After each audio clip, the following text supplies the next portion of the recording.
Welcome to Tuesday, April 13th, 2021. Where did spring go? Where is spring? Well, that really nice warm weather we had at the start of April, and even the decent weather we had this past weekend, unfortunately was just a tease. As we all know, living in the Western High Plains and Rockies, April can bring you about everything. And boy, this April is no exception. The cold is going to dominate. This is going to be especially true east of the Continental Divide. For those of you folks west of the divide into western Colorado, into Utah and Idaho, it's not going to be as cold, but you're still going to get colder. But east of the divide, yikes, is it going to be cold? And just not for a day or two. This is one of these persistent upslope patterns that will go multiple days. It's going to get very soupy with areas of snow, rain, and fog. There could even be some freezing rain into this. Now, this is going to bring good mountain snow. We are going to see the east-facing slopes of the Colorado mountains and the mountains of southern Wyoming do really well with some nice late-season snow. That's always good to get these spring snows like this to give the late-season snowpack a boost. So that is one silver lining.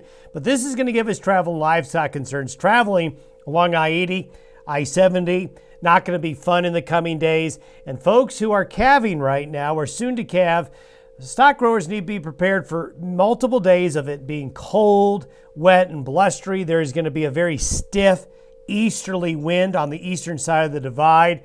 That's going to make it windy and cold with the wind chill. And this is going to be a very stubborn cold pattern.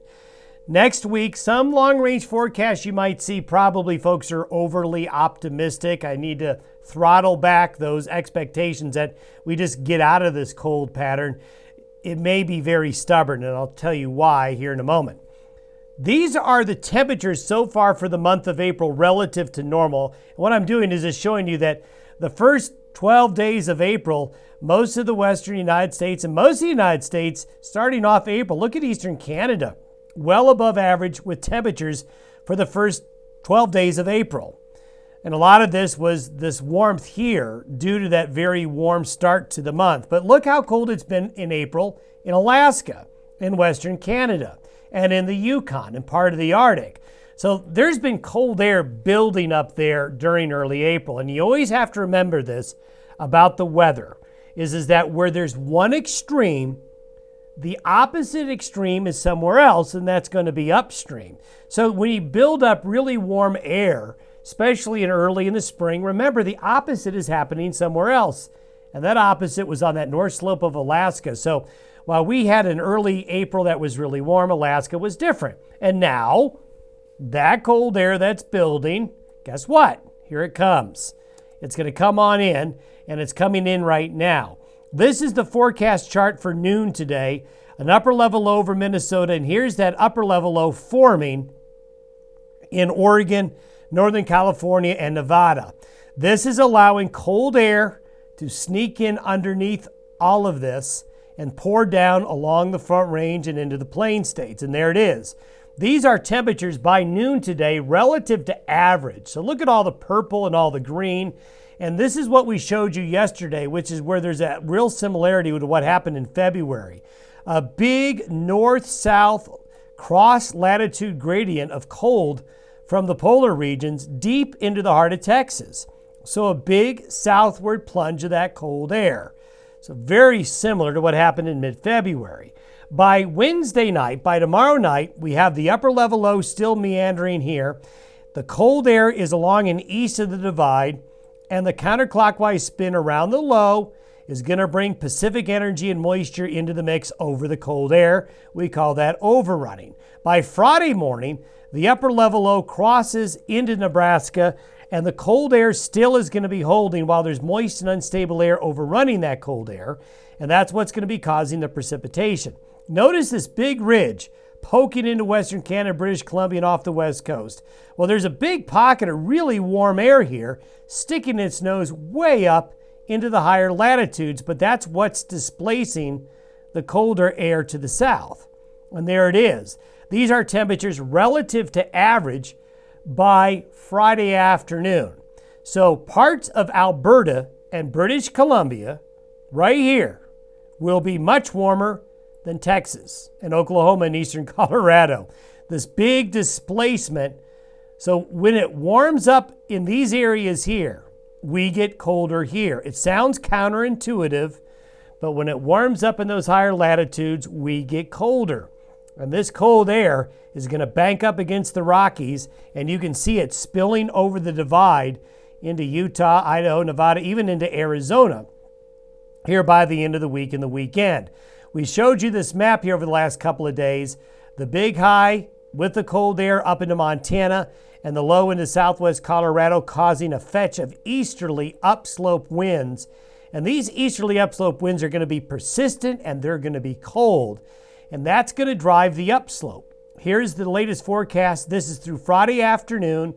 And you can see a nice little wedge here of a lot of blue, a little bit of yellow. These are not excessive amounts of moisture, but it's going to add up over time. And a lot of this, especially here, is going to be in the form of a wet spring snow. There it is. You can see, look at parts of Nebraska, northeastern Colorado.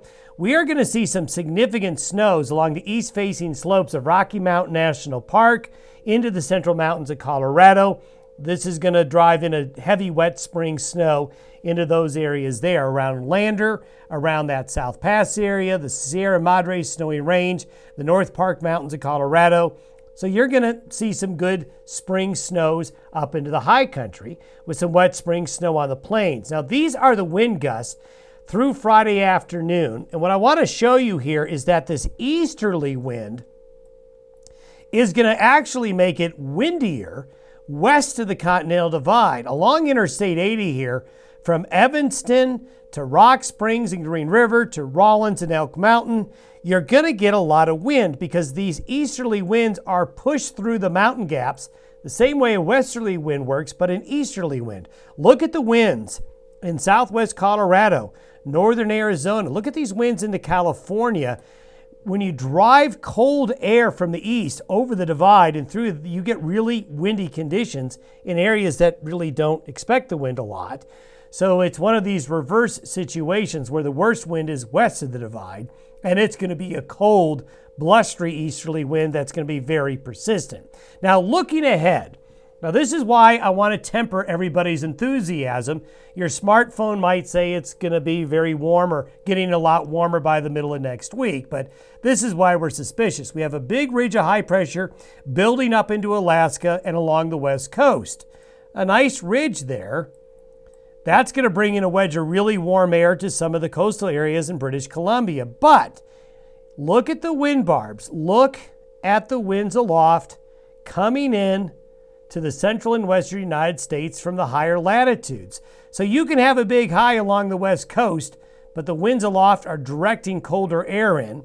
And as I showed you yesterday, this is a wave right here that drags the colder air south, this one as well, into the western states. So while we might over the weekend have a brief warm-up, there's another pocket of really cold air that is likely going to come in behind it. And that's what it looks like by Monday relative to average. Look at this wedge of colder air coming on in, and that's just going to continue to head south into the region. Now, this is tantalizingly close. Look at all the warmth along the west coast into western Canada. It's tantalizingly close. Will it come in? Yeah, eventually, but it could be 10 days or more before it gets here. Thanks for watching and listening to the Day Weather Podcast. See you on Wednesday.